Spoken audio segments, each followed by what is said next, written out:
please. Kiss me. Greetings and salutations! This is Cage's Cast, the ultimate Cage Cast, where we discuss each of the national treasure cinematic masterpieces in his life.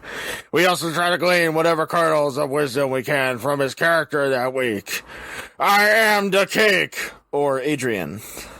I am Linda, but you can call me La Fromage, cause vive la fucking France! Hi, fucking yeah. And I am the real star of this film. Not Nick Cage, but Tony Clifton playing Nick Cage instead of Nick Cage doing his best Tony Clifton. God damn it, that is it. That is it. Let me tell you something, folks at home. This movie really takes the cake. And the cake is a lie. It's a goddamn lie. So, for whatever reason, we're in 1993, and this is the year that Nicolas Cage decided to star in a movie directed by his brother, Christopher Coppola. Christopher Coppola, oddly enough, this should be his only film, but it's not. It's only his second film in a really overly long, awful career. It is one of 3 films that I have seen from him. Dear God, he made 3? Yeah, no, he made more than 3. No, why? He made one back when I worked at the Hollywood Video. We had a film of his, I think in the DVD in the drama section on DVD, called Palmer's Pickup, and it looked so militantly disinteresting that I like consciously crossed the street to avoid it. It's like, for one thing, it's like you called your movie Palmer's Pickup. This movie isn't even like, oh look, that's so cute. We're gonna put this right on the fridge where everyone can see. This is like a, well, you did it, I guess. They did do it. I don't care how much y'all come at me. This movie was batshit clown shoes, and I fucking love it. Like I was telling Donnie a moment ago, the first time I tried to watch this movie was at Linda's apartment back in the day, back when we would watch whatever was free on demand, and most of which I found out later were movies that were featured on Mystery Science Theater 3000 and similar things. I could not make it through this movie then. In fact, and there was one other time in between then and now that I tried to watch it. It wasn't until now that I had to finish it that I actually did. Also on demand was Christopher Coppola's first film, Dracula's Widow, with Sylvia Crystal and Lenny Von Dolan. This wasn't his first? This was not his first. And later he did G-Men from Hell with William Forsythe and Gary Busey. Oh my God. I know, he just kept doing it. And they're all about this level. Where it's like, look, see, it's a parody. I'm showing awareness of film genres and film history. It's like, but how come that doesn't give you any awareness of how to make a movie? I love this movie. It is so fucking, it's one of those movies that are so fucking terrible and so clown shoes that it's amazing. Does not let you make films. This is below Vampire's Kiss in level of general. Okay. I know we don't really quote other movie parody platforms here, but I'm gonna quote one now because Something Awful actually did a review of this movie, and it says that this is a movie for fans of Nicolas Cage who wish he wasn't so restrained all the time. No shit. Oh my God. If you think you've seen over-the-top Nicolas Cage, if you think Vampire's Kiss is the be-all end-all, you haven't seen Deadfall. 1993's Deadfall, everybody. That's what the name of the movie. You won't remember the title, but it has a enormous cast. Well, yeah, I was gonna say, how can you not know the name of the movie when it has it in upside down text too? Yeah. You got like 6 different famous people and Sarah Trigger listed, and then Deadfall, and then Drop Shadow, and then Reverse Shadow. It's like Deadfall. You just nailed the music perfectly. That composer did not do a heck of a lot, by the way, outside of like Christopher Coppola movies and Full Moon movies, by the way. Oh, he did Full Moon? A couple. This is Richard Brand? No, it was one of the ones that wasn't by one of the Brand brothers. It's too lowbrow for Richard Brand. That's sad, man. Oh, yeah, guys. This was no Trancers 5.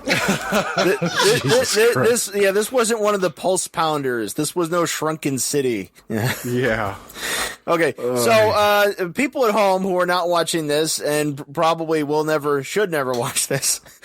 I disagree. So this is a sort of noir parody / homage / I don't know what. Beautiful. So Michael Bain is a con man and is son of James Coburn, a con man, and they set up these long form cons where they like set up a buy for somebody else. And they do this bit where it's like, he's wearing a wire, and they whip out their guns and fire blanks at each other, and people in cop outfits storm in, and the Mark runs away without his money, and they have a suitcase full of like $100 bills or whatever, and they're like, hey, great con! Except, apparently one of these cons gets screwed up, and Michael Bain has accidentally shot his father, James Coburn, and James Coburn's dying words are like, I don't have the cake, my brother took the cake. And he's like, brother, I never even knew I had an uncle. and another guy who's in the mobs with him, Peter Fonda, is all like, that's right, Michael Bain, you shot your father, James Coburn. Wow, you really Peter Fonda up. playing Pete. That's right. Yeah, this is just what Peter Fonda does, So he gets his father's diary and goes out to the coast. Oh, you should also mention the actual wire itself, because it is literally just a wire. They show a wire is dangling from his sleeve. Not actually how they wire people up, by the way, but But yeah, so Michael Bain is on this weird sort of a quest. It's like, I need to discover the riddle of my father's dying words and leave wherever I am on generic East Coast or Midwest location and go to California, even though the location they're at the beginning of the movie is clearly just Los Angeles. Yeah. Like, it is never not Los Angeles, it's Los Angeles. And he goes to Los Angeles. We know it's Los Angeles, but we don't really see much of it because they don't really want to pay for location shooting or a second unit or anything. So we get establishing shots of what Nick Cage's to pay. To his it was actually shot in San Francisco. Well, a lot of it was. IMDb only credited LA. It's very California, later, but like there's a story about them. The establishing shots look like the Santa Monica Pier. Now, I don't know if all that stuff is shot at the pier or just some god awful set, because for the most part they're in this crappy market with this green corrugated fiberglass. Yeah, like the entire movie is set there. You can't tell if it's day or night, if it's inside or outside. There's a lot of crappy extras, and then there's the cast of thousands which turns up. Because there are a shitload of people in this movie. There really is. There's not one, but two James Coburns, by the way. If you don't know who James Coburn was, I weep for you, but I'm going to explain him right now. James Coburn, 1928 to 2002. He started making films in 1959. He'd done some television before that, including an Alfred Hitchcock Presents episode. He's a standout in pretty much every movie he's in. He was in The Great Escape. He was in Charade by Stanley Donen. He was in a fucking Sergio Leone movie. He was in fucking Sam Peckinpah movies. He was in the fucking Muppet movie. He was in the Muppet movie. The Great Muppet Gaper? He was Derek Flint in Our Man Flint and In Like Flint, which are like the best high-octane James Bond parodies available. Wow. And just one second. Now that Donnie mentioned it, I have to say nobody can steal that idea because it is ours and it is TM. Copyright. Yeah. Yes. Us right now. The great Coburn worked a lot, especially in the 60s and 70s. This movie actually kind of falls in a little bit of a lull in his career, because this is between James Coburn appearing in Hudson Hawk and Sister Act 2, Back in the Habit. I mean, that was a highlight. Yeah. So Charlie Sheen's in here. has fats. Yeah. In a scene where he's like fancy, like freaking snakeskin jacket billiards player guy. He's like, God damn, I'm good. 1 + 1 = 1. I already mentioned Michael Biehn, and if you forgot who he was, I'm going to forgive you. But Michael Biehn was born in 1956. His first appearance was actually in the Logan's Run TV series in 1977. He played one of the Sandmen. Before he did The Terminator, he was in the 1981 movie The Fan with Lauren Bacall and James Garner. Michael Biehn plays the psycho in that one. It has no relation to the Wesley Snipes, Robert De Niro, The Fan. And this movie takes place in a lull in his career in 1993 between K2, The Ultimate High, and Tombstone. Oh, God, I forgot about that movie. He did have a scene in Terminator 2, which is only in the director's cut, which, by the way, is a long-ass waste of masturbatory time that you don't actually need to watch. And later on, he was in shit like The Art of War and Omega Code 2. Oh, my. He needed the money. Sorry, Michael Biehn. Once James Cameron was done with you. Talia Shire is in this. Oh, yeah. In one, Ronnie, her name's above the title, but she's only in the one scene. You've got to share your...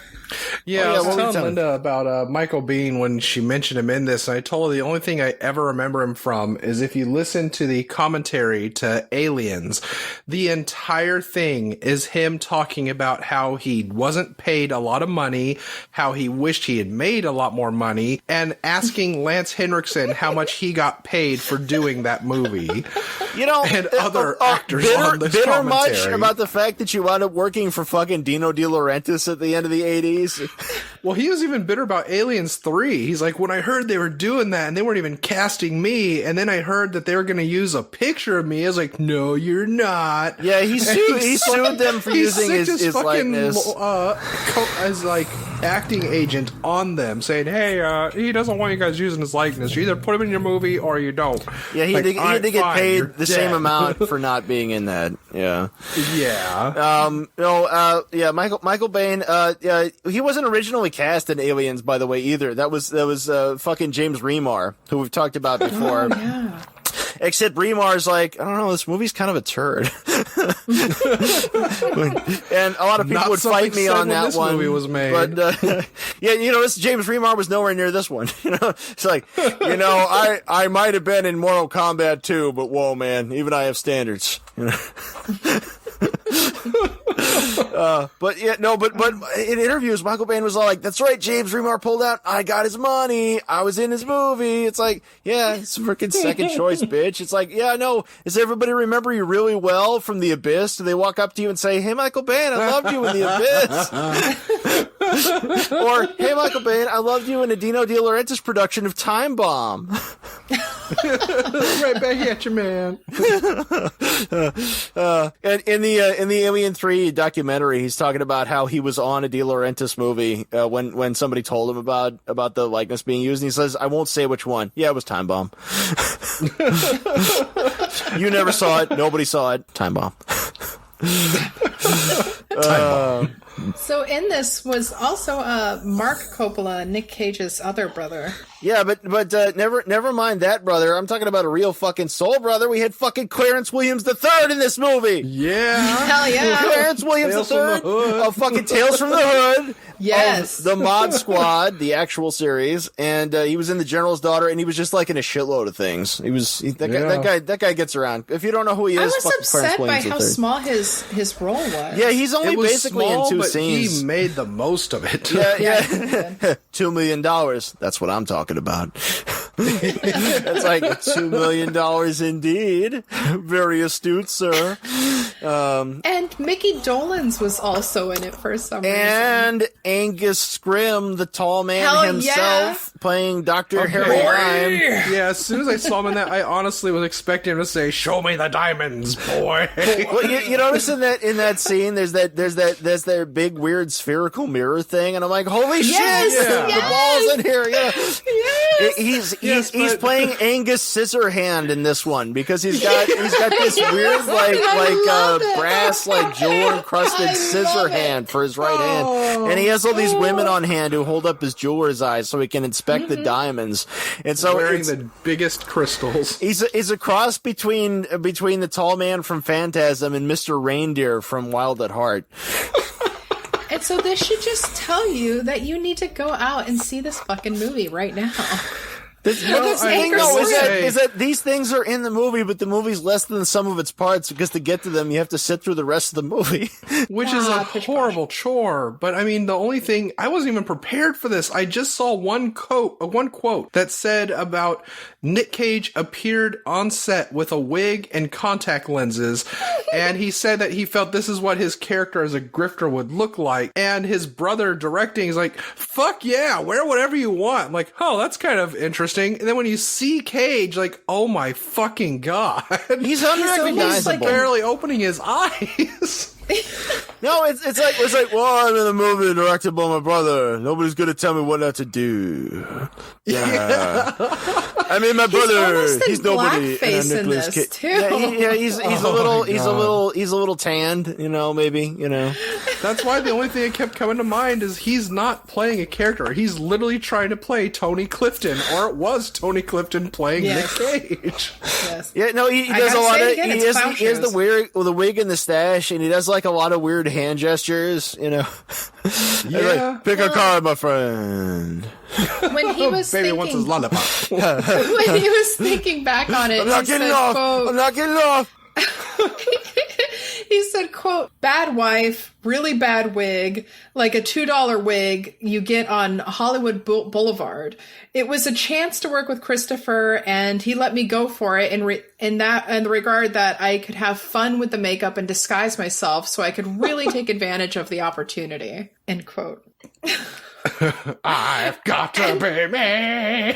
We also get deep fried Nicolas Cage in this movie, by the way. We get Michael Biehn pushing Cage's head into the fire. The wig comes off, and we see that he's graying and bald.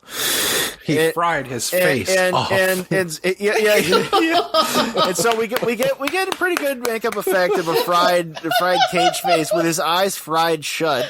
But I was a little eyes fried shut. I was a little disappointed though that they didn't have him steaming when he came out. It's like, come on now, like a fresh onion ring. I bet he's delicious.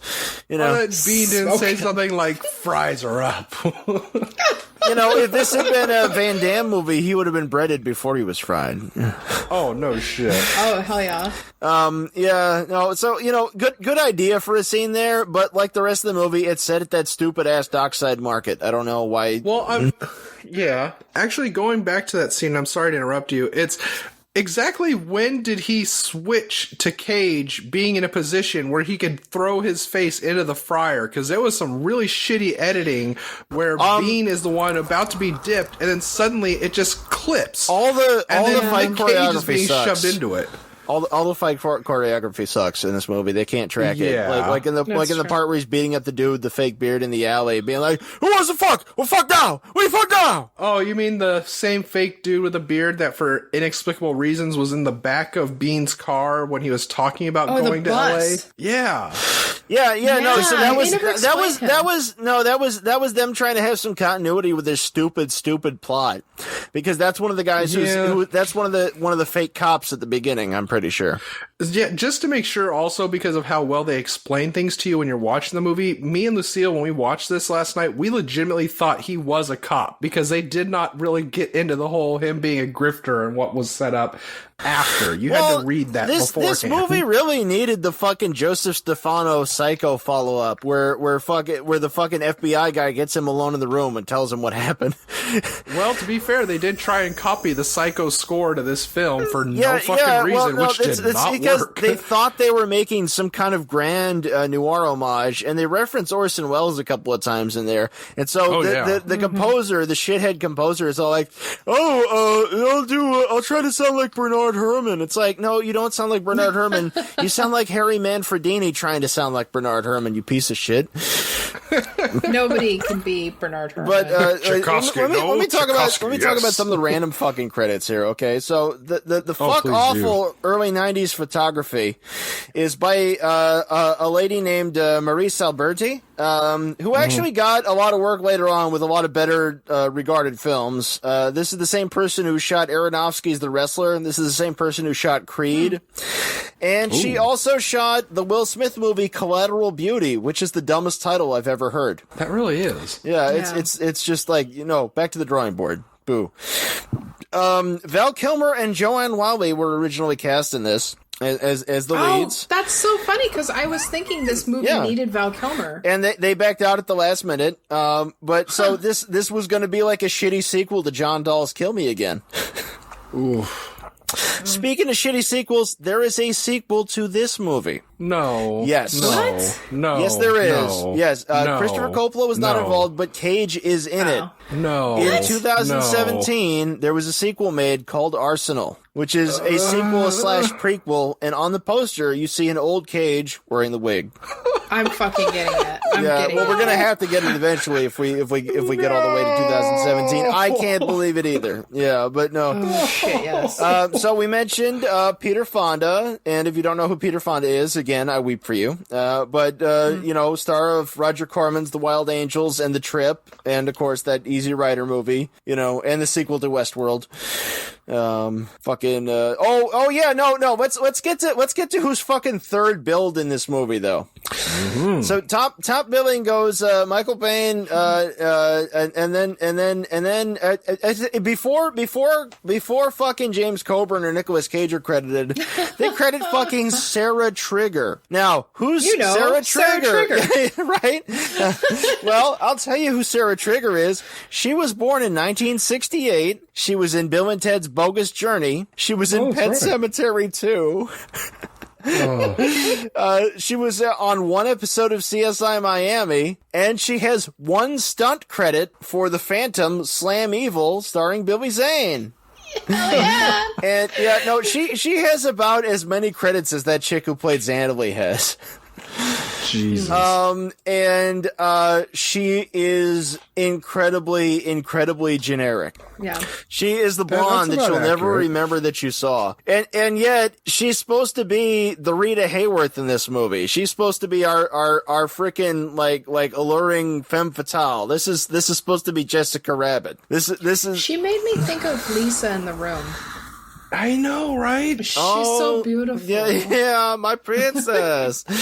And she was wearing a red dress. And by the way, Michael Biehn has a voiceover narration for the whole picture, which makes sense for the genre they were attempting, but it doesn't make sense for Michael Biehn. If it was still Val Kilmer, it might have got pulled off, but like his narration sucks. And he's saying how her character is like, I couldn't see beyond her sexy front, which means she was good. It's like, sexy front?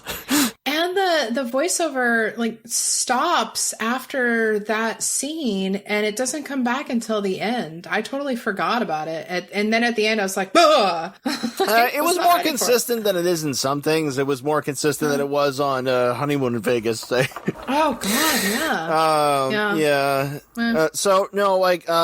Okay, so this movie, now hating on this movie is almost unfair, just because. I mean, nobody likes it. I do. Well, except for you. Except for you. Amazing. It's beautiful. This movie has a 0% on Rotten Tomatoes. Good. And it made $18,000 against the budget of $10 million. Jesus. So in most senses, it really did suck shit.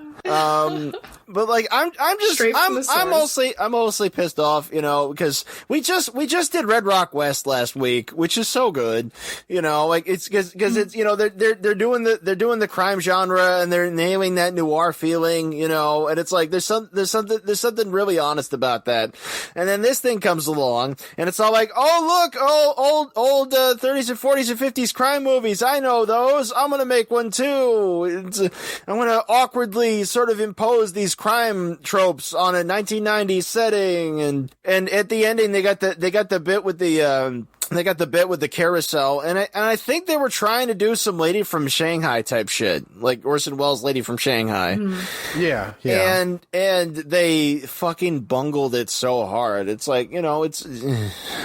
It's not even like a Lifetime movie so much as like a TNT movie. I mean, we came here for Cage, and if all you're coming for is Cage, you do see Nicolas Cage doing a really weird performance.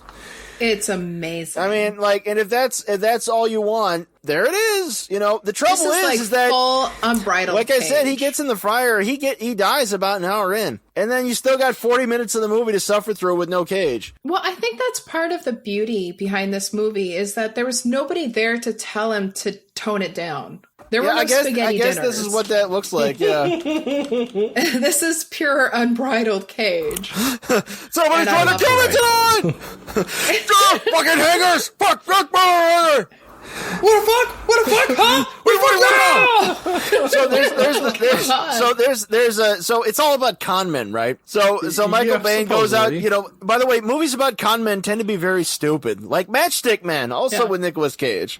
We'll be getting to that one. Like about the best ones are probably those lackluster freaking David Mamet ones. So there's a part where there's this strip club. This is where we see tits in this movie. There's this strip club and Cage goes there with Michael Bain, and it's like okay, I need you to collect what the baby owes. And there's this big black dude who owns the place, and they call him the baby, and he has all these ladies around him, and they lick his lollipop for him and put it in his mouth for him, which is gross. And his little baby charms on his neck. And he is, yep. And I think that character was played by Renee Estevez. Nice. Which I can't help but wonder, it's an Estevez in a Sheen film. No. Renee Estevez is actually Sheen's sister. Yeah, and Emilio's. Yeah. And the strip club in this movie is by far on par with the same strip club in Cybernator. It's literally just a stage with some cardboard lady cutouts and lights. Exactly. Yeah. Oh, shit. Not, you guys, not Renee a big budget for Estevez sets. was also in Heathers. Renee Estevez was also in that movie where Martin Sheen had the extended cameo where he's the guy on the bench and they put his name above the title. He doesn't have any lines. Anyway, to explain to those people not watching this, Michael Bain goes out to the West Coast and meets his Uncle Lou, who is also James Coburn, because James Coburn and his dad were supposed to be identical twins. And Uncle Lou is also in the rackets. He also does con shit. And Nicolas Cage's character works for him. And so, Michael Bain is supposed to collect what's owed at this strip club. And Cage is convinced that Michael Bain's gonna get killed. And he goes out into the car and starts snorting coke with Sarah Trigger. And then they look, and then Michael Bain's coming out of the strip club with the baby, and they're all like shaking hands and they're buddies. And it's like, how did you get that $15,000? What the hell? He wouldn't give me the money. And so later, Cage goes back to the strip club alone, and he's putting money between women's bare breasts, and he's saying, all summer long, sugar. And the baby comes up and is like, hey man, I don't want to look at your ugly face. Why you come around here? Your partner, however, oh yeah, you like him so much that the baby comped up 1,500? It's like, I didn't give him shit. And it turns out that Michael Bain just says, your debt's cleared if you just go out in front and shake hands with me. And Nicolas Cage's like, what the fuck? And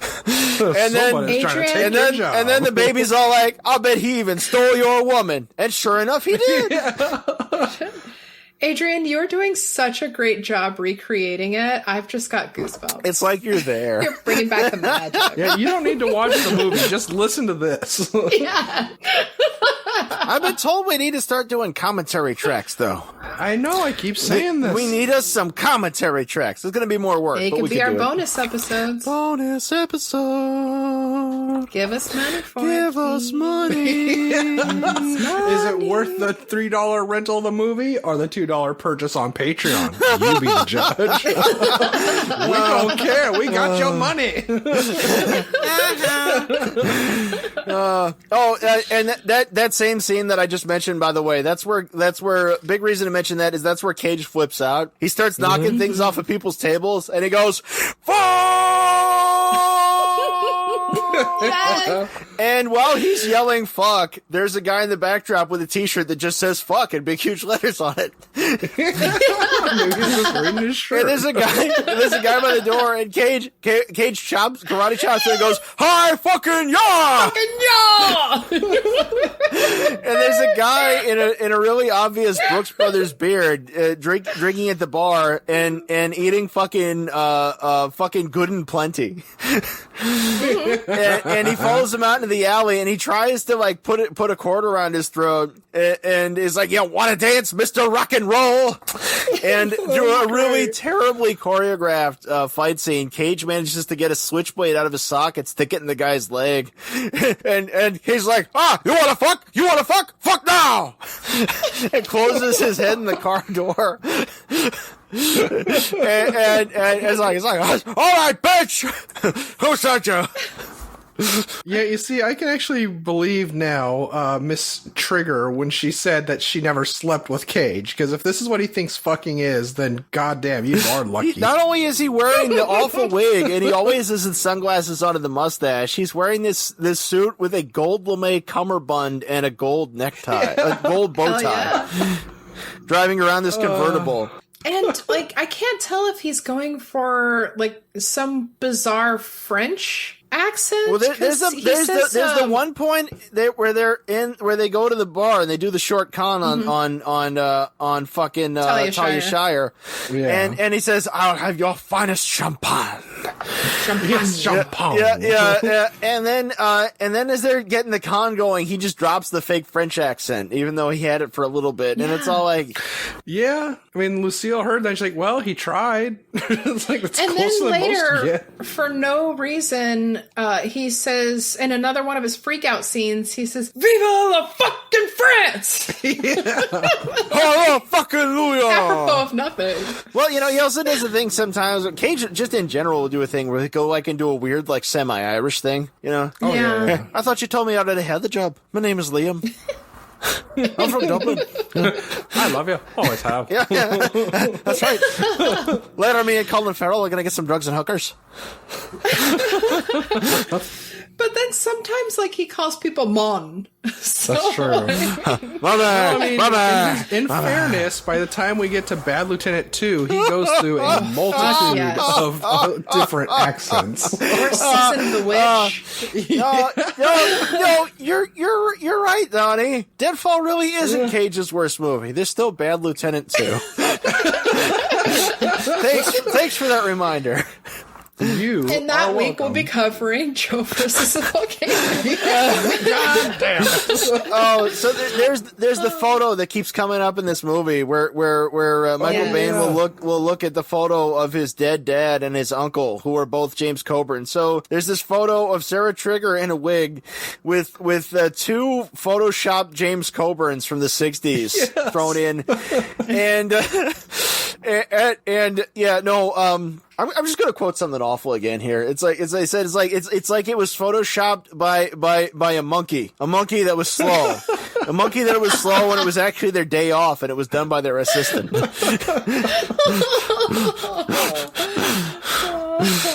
Or something like that. So, one of the producers and actors in the movie was Ted Fox. Yeah. When I saw Ted Fox Productions, I'm like, oh fuck, no association. Lot of Foxes in this. Yeah, this guy got his whole family in on this, and a lot of them, this is either their only movie or they produced One of the Thing, which is like some fuck awful kids movie from '97.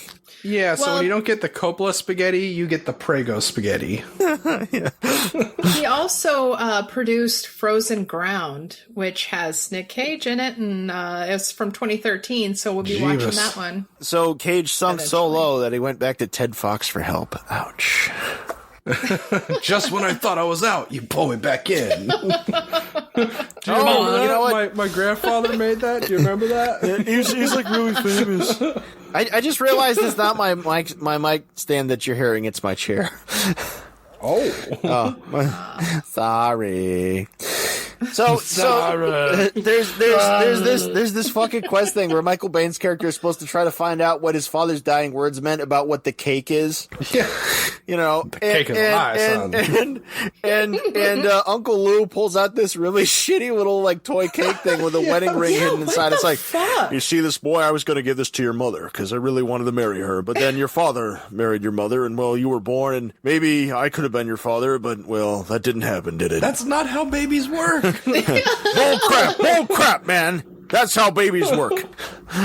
Well, if it's an identical twin, I mean, he would hypothetically look There's just the thing. like He's like, him. he's got the picture Maybe in the in like a locket Tales from the Crypt sense, of his if it was dead like mom, Danny DeVito playing and both Sarah twins. Trigger's supposed to look like his dead mom, and he's fucking Sarah Yeah. Trigger. And so, what's with the weird ass Oedipal theme in this thing? Because it does open with him thinking he killed his father. Oh, spoiler alert! It was a big con, and Michael Bain was getting conned to get Uncle Lou. You see, original James Coburn never died. He pops up It at was the just end with one dark big hair. can.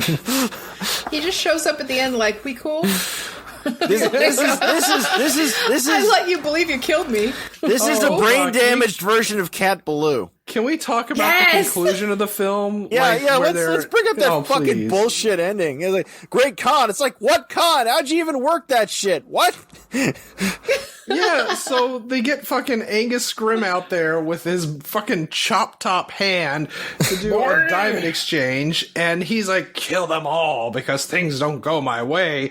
Because Michael Biehn suddenly has PTSD about shooting this guy, thinking he's gonna shoot and kill his dad. Tell like he did anybody the first about the part. way his father died, and he has the opportunity to explain to James Coburn. It's like, I want you to fake shoot me like you did in the opening scene, only I'm a different character now. It's like, well, I can't shoot your character because I already shot your other character, and well, I mean. And never mind. It's like, was this torturing you or what? Are you going to have a scene or something? Or, oh no, you're going to go fuck Sarah Trigger. That's what the world was pining for. Sarah Trigger tits. Oh, and Now the see- scene with Angus Scrimm, we should also mention that he at one point licks a diamond. Yes, he does. Joie de vie. The funeral's about to begin, sir. Now, I will say that there was a missed opportunity there when Michael Biehn just fails to shoot the man. He's his father's brother. And then he gets where actually shot.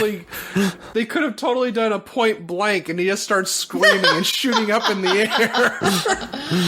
Uh, If only.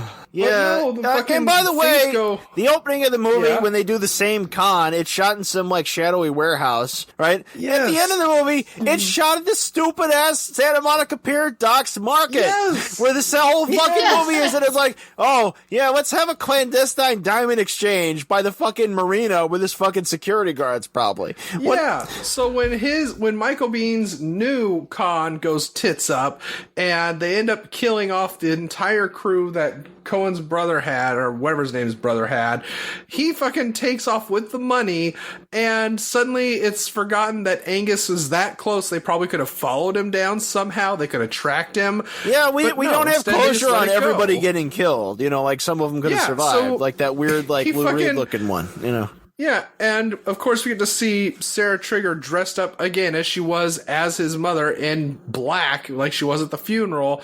He chases after her, finds out, oh my god, my pops is alive, and this was all a big con. And it looks like there's going to be some big finale And with there this just fucking... isn't. There isn't. It's like they're on a carousel. He turns it on. He aims a gun at him. Like something big is going to happen. Blank, or are and they real? And he drops the Yeah. suitcase full of money. Then he puts the money back in the suitcase and walks off. Yeah, he just walks off like, and his "I left narration, that it's life like, I have behind." memories. And it's like, you know, when Orson Welles, with the fucking Irish accent, you know, had to fucking, you know, like get in the shootout Yeah. with Rita Hayworth in the Hall of Mirrors and Lady of Shanghai. You know, people died. It was a goddamn crime movie. I Sarah know. Trigger's supposed to be dead. Your real dad's supposed to be dead. Maybe you should be Yeah. dead. That would be ideal. Somebody's supposed to be dead. Other than that shit. I was Angus, I expecting honestly someone thought to die, Angus yeah. and his men were going to show up and kill his dad, but no, it's just You know, if that fuck had it. happened, They're this just- would have been like this would have been like your Eraserhead or something, you know, like Yeah. Yeah. I mean, Naked Lunch. It would have been like Naked Lunch or something. It almost would have made Yeah, a sense. TV version of Naked Lunch. Yeah. This is just- this is all scantily of it clad just comes brunch. back. Yeah. Yeah, all this just comes back to there ain't no money in memory. God, yeah, no, and then the score comes up again, and they can run the credits over the shadow of the. Yeah. Can we get back to that sex scene that won't end? Oh, the one where we get to see Beanbutt? Michael Baine's just butt, just like going up and down, like, yeah, Sarah Trigger, I'm plowing her. This is every schoolboy's fantasy. Everybody has a full, I'll tell you what. Fold in of Sarah Trigger inside their locker. Oh man! Did you see? I touched nipple. Oh, it's so awesome! I got to touch real. I'm a real stud. I'm a baller. Yeah. She touched my dangish. It made milk. Oh god. No, and the sex scene, like everything else, it looks fucking awful. You get this undiffused light. There's no diffusers on anything, so you get all this harsh production light on everything. You know, like if it was an actual porno, except less sexy. You know. Yeah. There's a part where they stop at the gas station and Cage's like, I'm gonna get some gum. Do you want some gum? Strawberry gum. It's delicious. Chiclets? And he offers her chiclets, and Sarah Trigger's like, maybe I don't have the same cravings that you do, Eddie. I think I want to ball your friend. I think that if they would have just taken all the scenes out, like all the scenes with her out, and even the scenes with his dad, if they just took that out and just left in the crazy bits, I think that would have been perfect. Well, there's two options as well. You could have also maybe done something more with the woman who runs the coffee stand that had a crush on him. Why does she keep coming up offering him on spiral maple donuts? Yeah. But maybe that was code word for her poo nanny. But at the same time, you could have cut out about an hour. You could have cut out an hour and 38 minutes of this, and we all would have respectively had better lives. Yeah, well, you think, like, if there had been Cage throughout, like, there would have at least been something to sustain us. Because every now and then, you know, there would have been him, like, going to the water cooler and crushing the arm of a chair and be like, I'll go little like you're better than me. I mean, maybe, you know, if they'd kept him alive, maybe, like, he would have been at the con, and at the last minute, he would have get all pissed off and jealous that Michael Bain had taken his place, and then he turned the gun on Uncle Lou there, and everything went wrong. Yeah. I mean, he would have killed Michael Bain's character. Oh, yeah. It's kind of sad to say, but at the same time, it's just very honest. This whole thing really does feel like what you would do, like me and Linda would have done with our parents' camera in the backyard trying to recreate a movie we saw.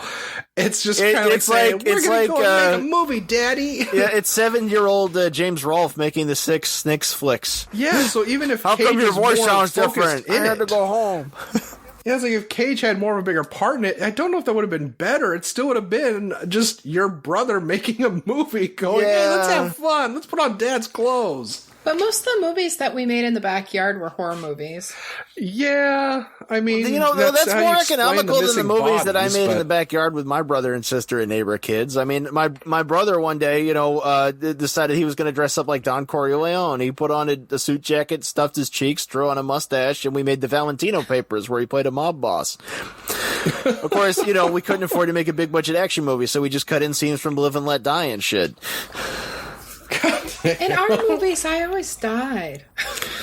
Yeah, well, in our movies, my brother's always attacking my sister, only they're not very good at acting, so he just kind of keeps winning, even though she's the protagonist, so she should have been winning. God damn.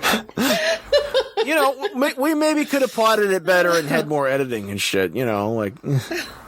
And some of them are 3 hours long. I think I actually made Linda watch some of them. Yeah. I watched some of the stuffed animal ones, too. Well, those are better. I mean, you know, that's... They got all the voice work in them. I'm going to kick your ass. Not before I kick your ass, motherfucker. Now I can give the full story that I talked about before with the where Nick Cage narrowly missed going to airport jail. Because that was around the time he made Deadfall. Yeah, because actually Charlie Sheen and Nick Cage were both on a 1.5 hour trip from LA to San Francisco for the movie. And Cage decided to pull a prank because he was bored. So he got on the intercom and said he was the pilot, he was sick, and that he was losing control of the aircraft. That's right. And so he said, We're gonna crush it to a mountain, motherfucker!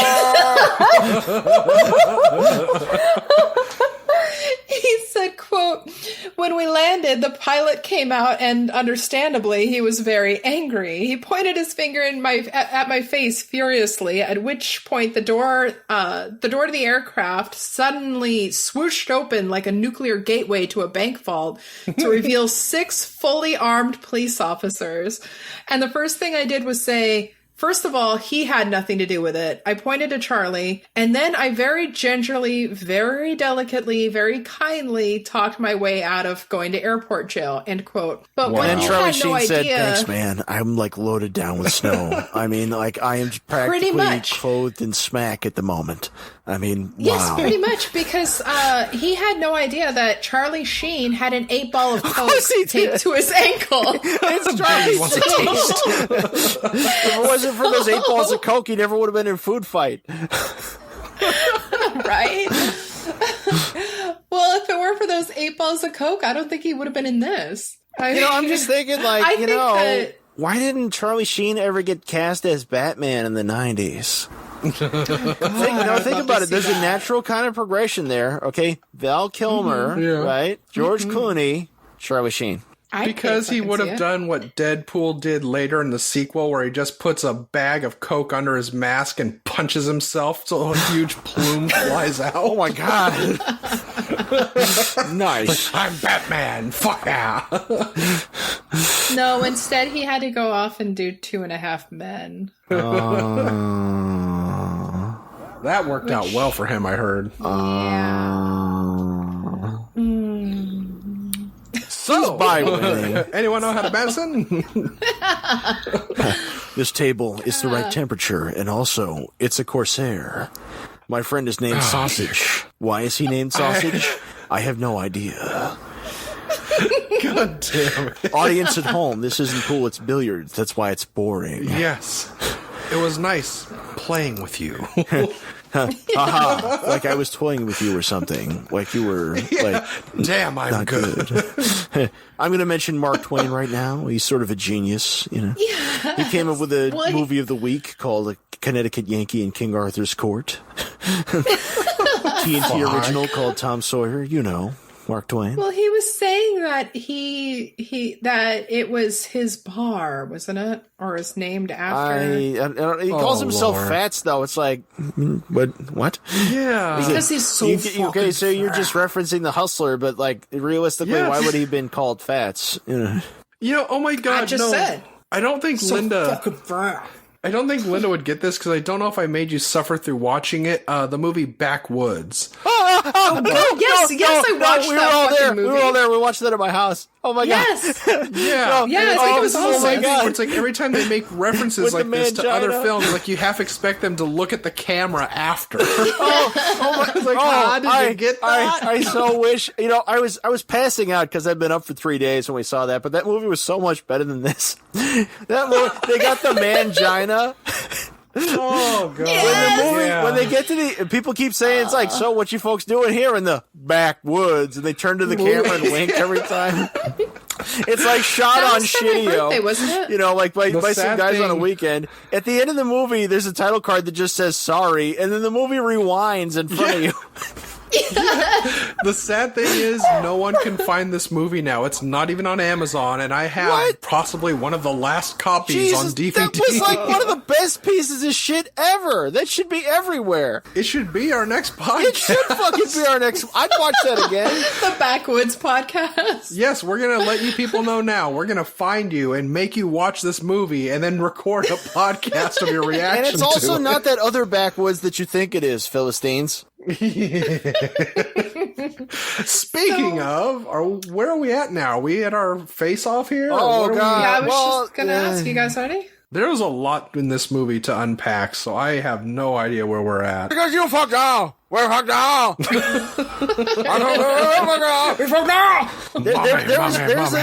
There's a part in that scene where he confronts Uncle Lou in the office where he literally is just doing the fucking Joe Pesci and Home Alone thing, where he's not even talking anymore. Right. He's just going.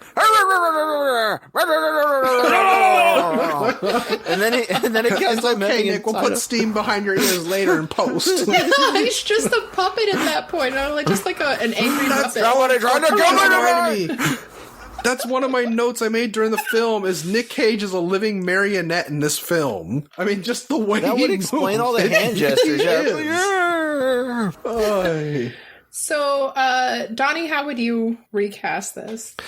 I actually didn't have to think really hard about that, and I don't know if it's because this podcast is really shaping my life in a very unpositive way, but for Bean, I would have cast Kevin Bacon.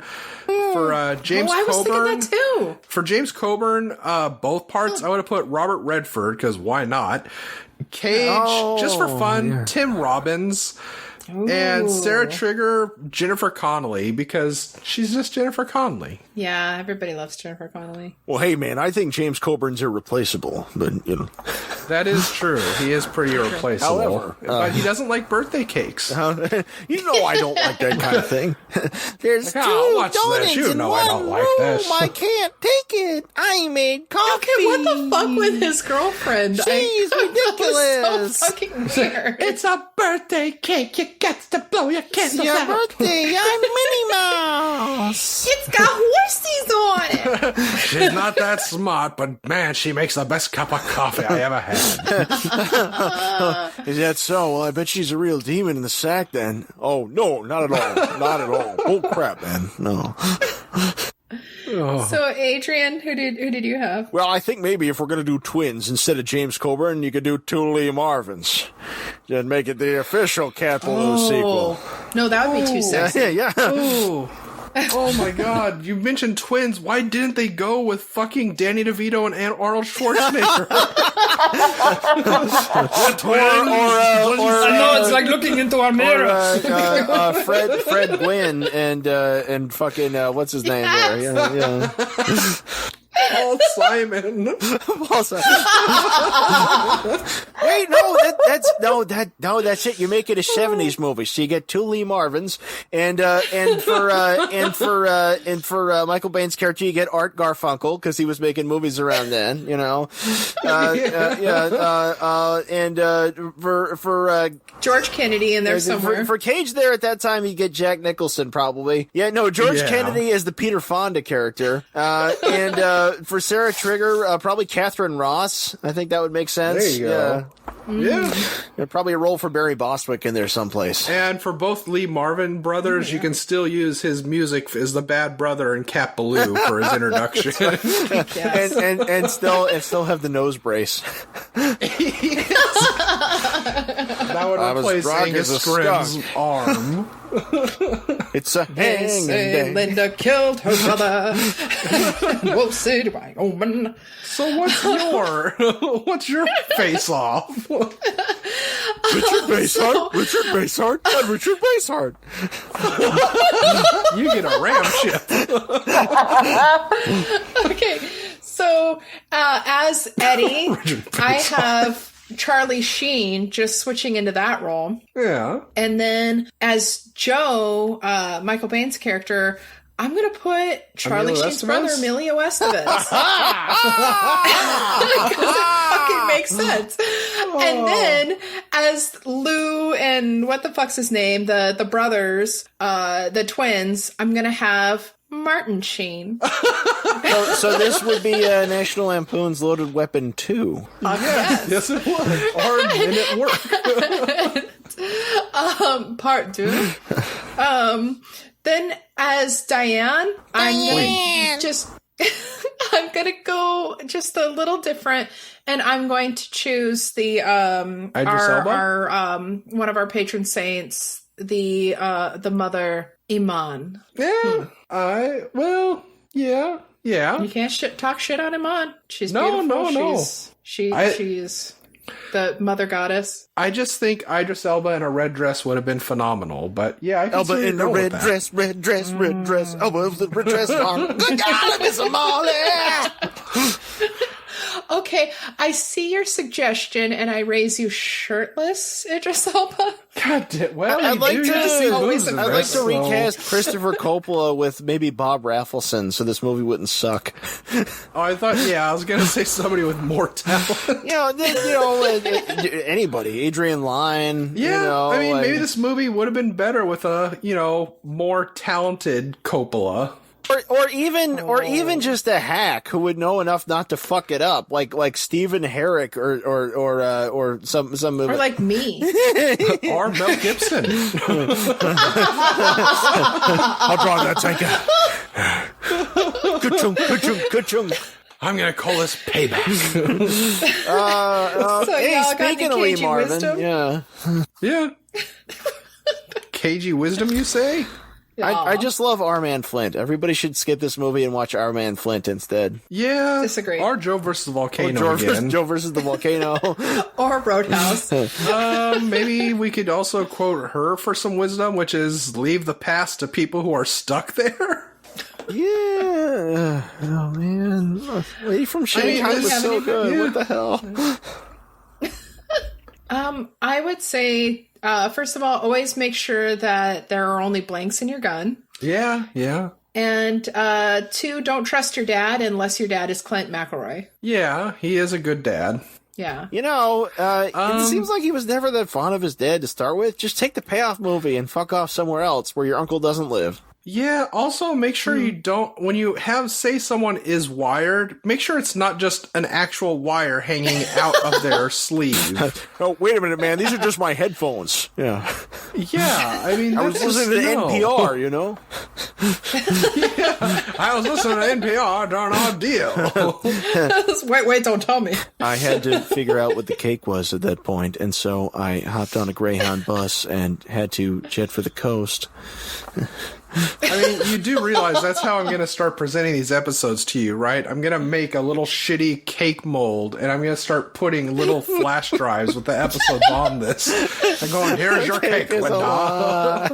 Yes, and then Linda can start banging her cake, going, where's my cake? Where's my episode cake? You said the episode would be ready Sunday. He was on a cake quest, but it was all about who was fucking his mom and him fucking somebody who looked like his mom. Maybe it should have been a pie.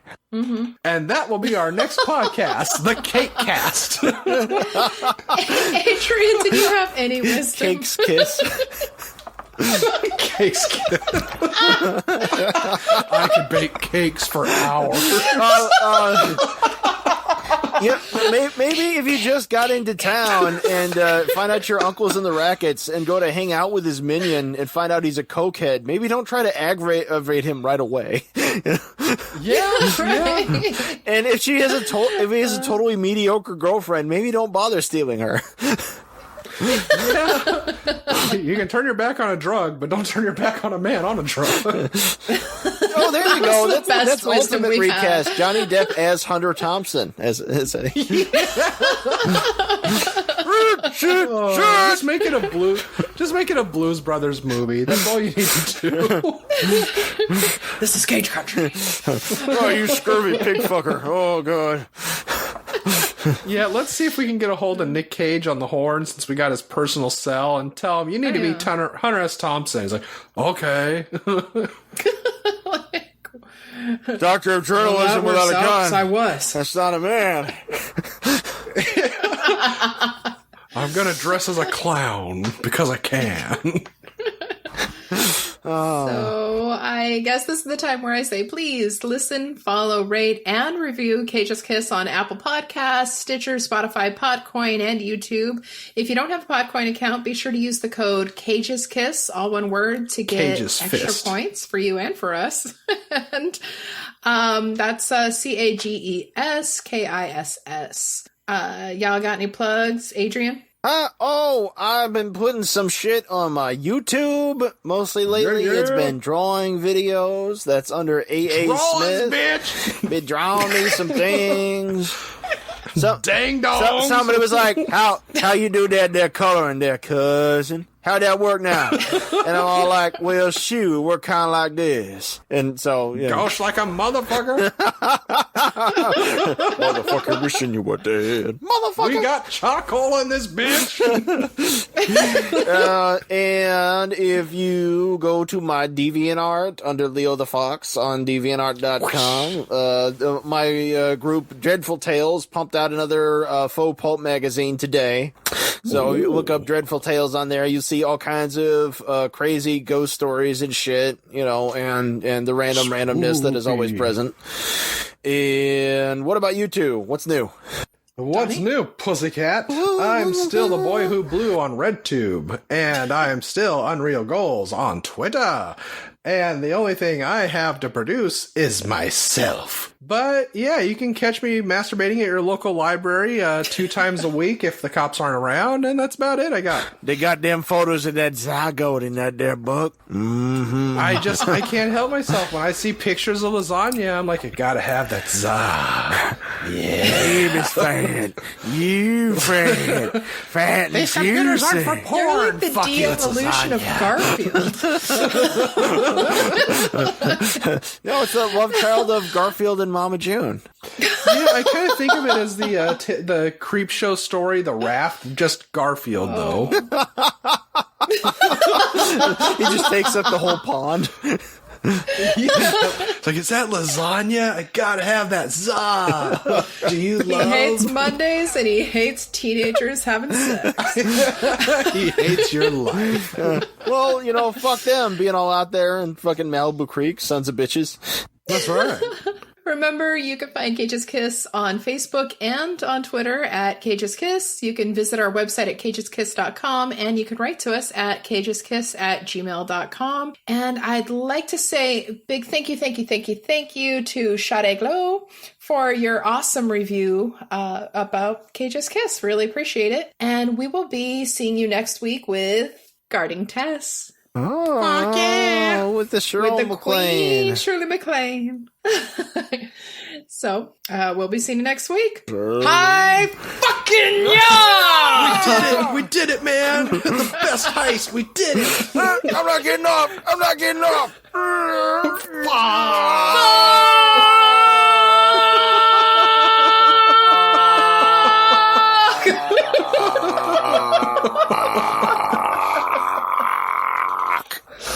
Now that's how babies are made.